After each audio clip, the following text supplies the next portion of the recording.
Mengawali pertemuan Jumat ini, khatib ingin mengajak pada diri kita semua untuk meningkatkan syukur kita kepada Allah Subhanahu wa taala.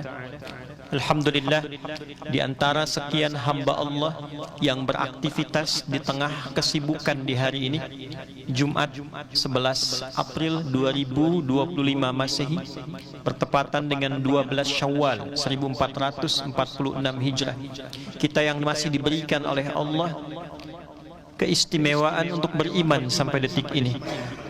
Di antara sekian yang menyatakan dirinya beriman kepada Allah, alhamdulillah kita yang diberikan kemampuan oleh Allah untuk membuktikan keberimanan itu dengan menunaikan ibadah salat Jumat berjamaah. Dengan itulah Jumat dipanggilkan kepada setiap pemilik iman, tidak disebutkan kata Islamnya, tidak disebutkan pengakuannya, tapi disentuh nilai keimanannya. Al-Quran dengan nama surahnya Al-Jumu'ah di ayat ke-9, Ya ayyuhalladzina amanu idza nudiya lis-salati min yaumil jumu'ati fas'au ila dzikrillah. Duhai seluruh pemilik iman yang menyatakan berikrar dirinya beriman, dengan iman itulah engkau dipanggil menunaikan ibadah salat Jumat, dan dengan iman itulah yang menggerakkan seluruh bagian tubuhmu untuk bergegas menyiapkan diri memenuhi panggilan untuk ingat kepada Allah Subhanahu wa taala. Semoga Jumat ini dijadikan oleh Allah Subhanahu wa taala sebagai Jumat terbaik dari sekian Jumat yang pernah kita tunaikan. Hadirin, tersebut dalam beberapa referensi kitab tafsir bahwa di antara ulama tabi'in ada Imam Al-Muqatil, ada Imam Al-Kalbi. Keduanya pernah meriwayatkan satu informasi yang sangat penting yang nanti terkait erat dengan sebab turunnya salah satu ayat di surah Al-Quran. Dan ditegaskan keterangan ini oleh diantara maha guru di bidang tafsir, yaitu sahabat murid Nabi Junior Abdullah bin Abbas radhiyallahu ta'ala anhuma. Bertutur Al-Kalbi dan Imam Al-Muqatil bahwa satu ketika datang beberapa sahabat Nabi kalangan mu'allaf yang baru masuk Islam dari kalangan Yahudi. Setelah masuk Islam, datanglah mereka ke salah seorang sahabat Nabi untuk minta dibacakan Taurat. Hadithna 'anit Taurati fa inna fiha al-ajaib. Mohon ceritakan, kisahkan kepada kami tentang ajaran Taurat, karena di dalamnya terdapat kisah-kisah yang fantastik. Maka menariknya dibacakanlah oleh sahabat mulia ini Al-Quran surah Yusuf di ayat yang ketiga, Nahnu naqussu 'alaika ahsanal qasas. Jika engkau telah masuk Islam dan engkau ingin dibacakan kisah tentang Taurat, ada kisah yang lebih baik yang menyempurnakan kisah-kisah di Taurat ini dengan kisah yang nyata, kisah yang terbaik, kisah yang sangat menginspirasi dalam kehidupan.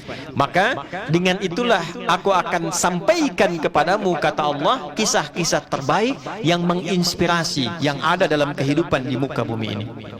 Ia mendengar itu, lantas kemudian tetap meminta dengan pertanyaan yang sama. Hadithna 'anit Taurat fa inna fiha al-ajaib.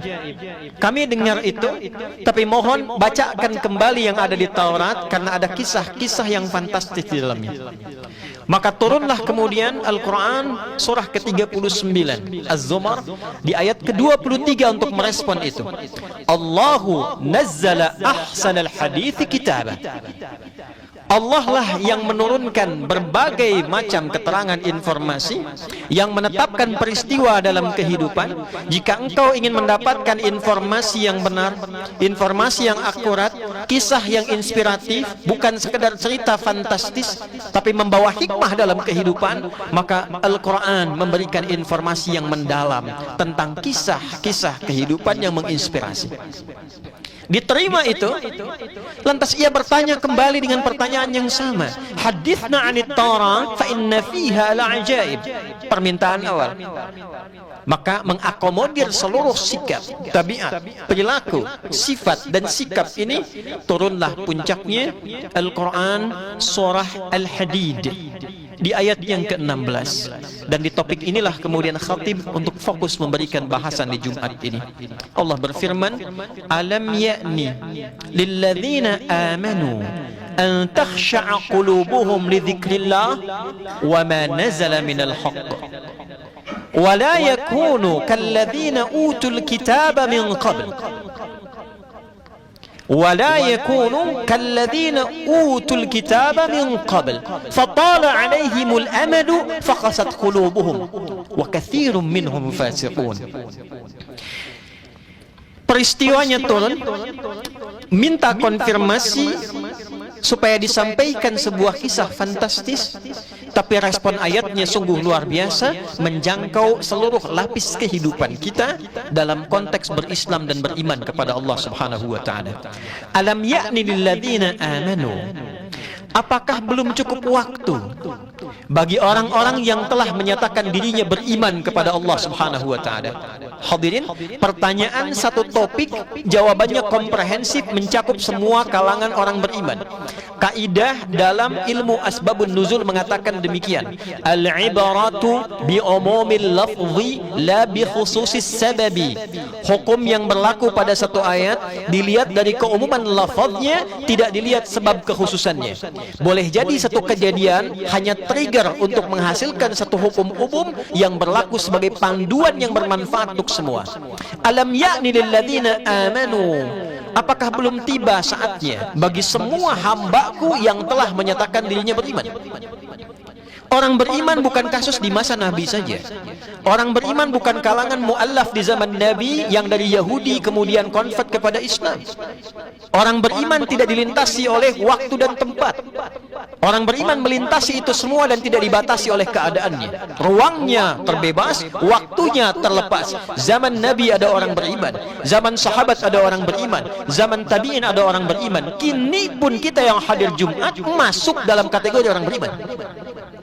Jadi masuk ke kaidah tadi, ketika kita mengatakan saya beriman, saya datang Jumat dengan iman, iman yang menggerakkan hati saya datang ke Jumat. Allahu Akbar, sudah adzan Jumat, saya siap-siap. Bukankah dengan iman itu kita datang memenuhi undangan Jumat? Dan pertanyaan pertama dalam Al-Quran, alam ya'ni lilladzina amanu, belumkah cukup waktu bagi orang-orang yang beriman itu dalam konteks Jumat yang datang Jumatan ini? Dengan segala profesinya, ada yang pebisnis, ada yang di birokrat, di militer, kepolisian, di ilmu, di ustadz, kepala rumah tangga, anak dari seorang ibu dan ayah, ada orang tua dari anak-anak, ada tetangga dari kerabatnya. Apa yang diinginkan oleh Allah? An takhsha'a qulubuhum li dzikrillah wa ma nazala minal haqq. Belum tibakah dari kalangan insan beriman itu? Belum cukup waktukah antah sya'aqulubuhum li dzikrillah, agar melembutkan hatinya ingat kepada Allah Subhanahu wa taala. Ingat pulang, ingat Allah, ingat untuk kembali. Wa ma nazala minal haq, yang dengan ingat itu dia mulai menerapkan panduan keislamannya secara baik sesuai dengan profesi dan pilihan hidupnya. Bila yang kasus mu'allaf di zaman Nabi tadi, bukankah engkau sudah beriman? Panduanmu ada Quran, profesimu A. Belum cukuplah dengan imanmu itu engkau meyakini isi Quran sebagai kurikulum hidup, engkau amalkan? Jika sudah ada yang ideal, kenapa engkau mencari yang lain lagi yang belum lengkap? Jika ada Quran yang dengan kisah inspiratif, kenapa engkau mencari kisah-kisah yang sifatnya hanya fata morgana? Tidak ada hakikatnya, tidak ada kebenarannya. Dalam konteks itu, dalam konteks kita sekarang, belum cukupkah waktu kita puluhan tahun, belasan tahun, untuk lebih dekat membangun hubungan keakraban dengan Allah Subhanahu wa taala, yang kita yakini saat kita pulang kita akan kembali dihisab oleh Allah. Dengan konteks aktivitas kehidupan kita, duhai Anda yang bekerja siang dan malam di kantor-kantor, belum tibakah waktu kita untuk khusyuk mengenal Allah Subhanahu wa taala yang kadang dikalahkan oleh kesibukan pekerjaan kita? Antakhsha'a qulubuhum li dzikrillah, supaya hatimu lembut untuk meningkatkan zikir. Apa itu zikir? Segala kegiatan yang mendekatkan kita dengan Allah. Itulah kenapa sebabnya solat disebut dengan zikir. Quran surah ke-20 ayat 14. Wa aqimis salata lidzikri. Tunaikanlah solat dengan benar supaya kalian zikir kepadaku.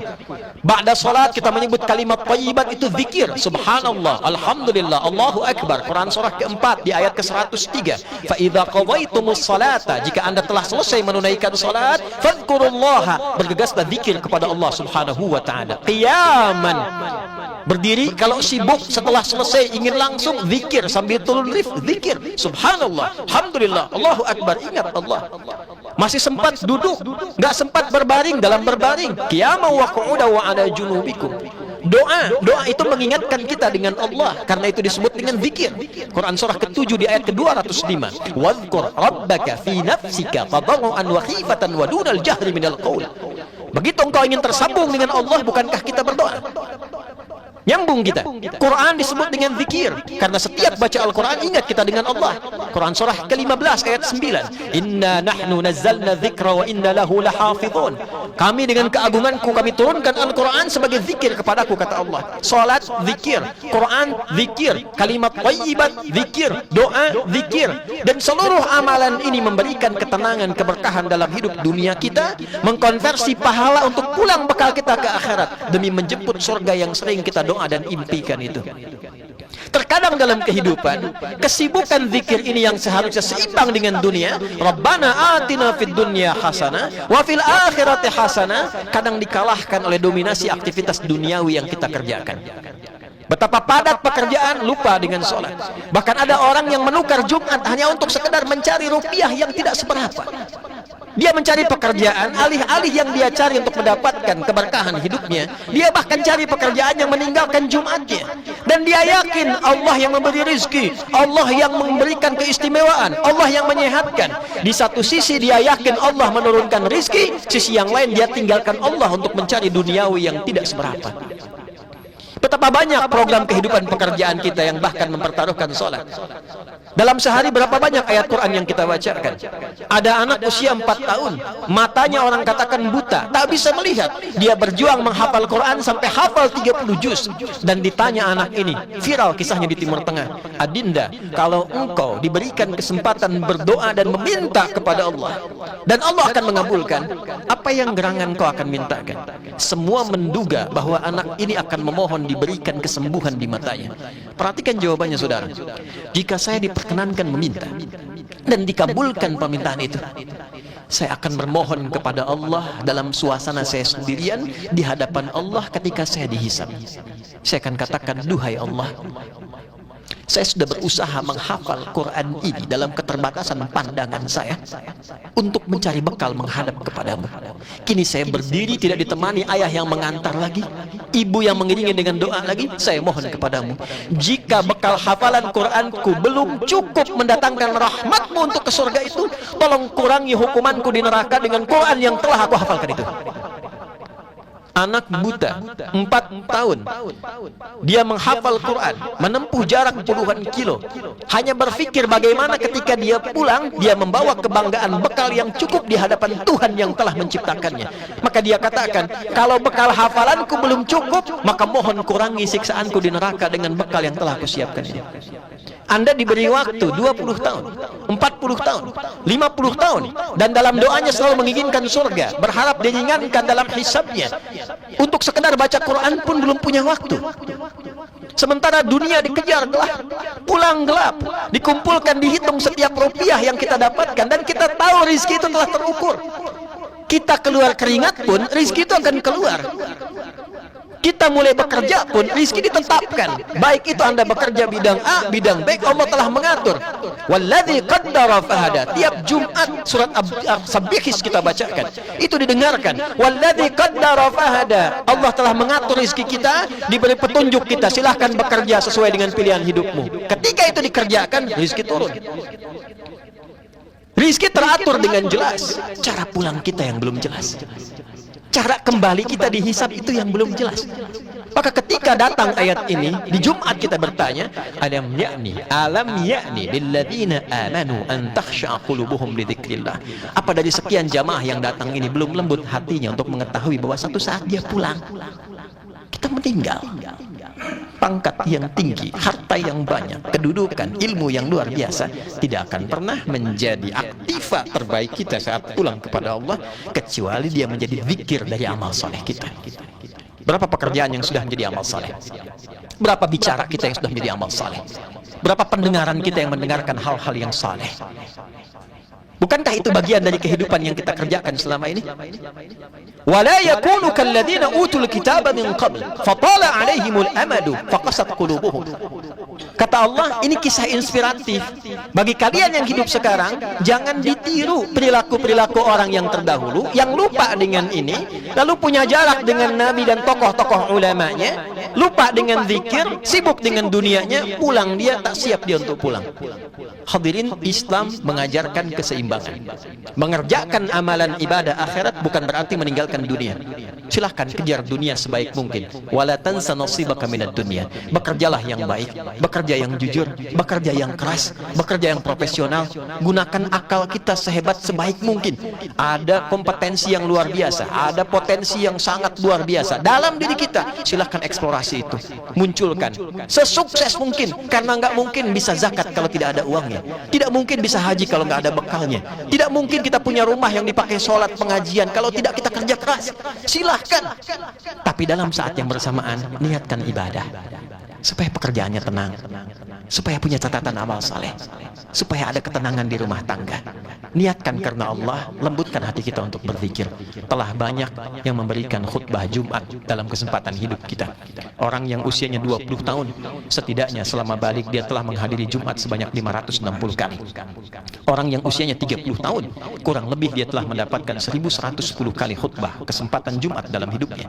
Orang yang usianya 40 tahun, setidaknya dia telah mendapatkan kesempatan 1610 kali untuk mendapatkan khutbah. Demikian seterusnya.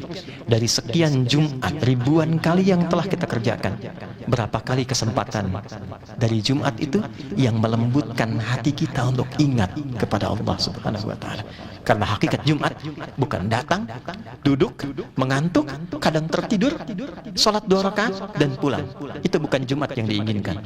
Fas'au ila dzikrillah. Seberapa cepat dari Jumat itu yang mengingatkan kesadaran terdalam pada diri kita untuk ingat bahwa kita adalah hamba Allah yang akan berpulang. Maka sebagai ayah, jadilah ayah yang baik. Ingat bahwa keluarga adalah amanah. Niatkan kepemimpinan kita di rumah tangga sebagai amanah Allah untuk ibadah. Sebagai anak, cari legasi yang terbaik. Jangan sampai dihisap orang tua kita malu karena perilaku anaknya yang tidak baik. Kalau sekarang yang tahu 1-2 orang, di akhirat nanti wa may ya'mal mithqala dzarratin khairan yarah wa may ya'mal mithqala dzarratin khairan yarah. Disebut si fulan seperti orang baik, ternyata ketika diungkap banyak ketidakbaikan yang belum ditaubati, yang belum dikoreksi. Bukan hanya kita yang malu, tapi orang tua kita pun merasakan sesuatu yang tidak semestinya terjadi.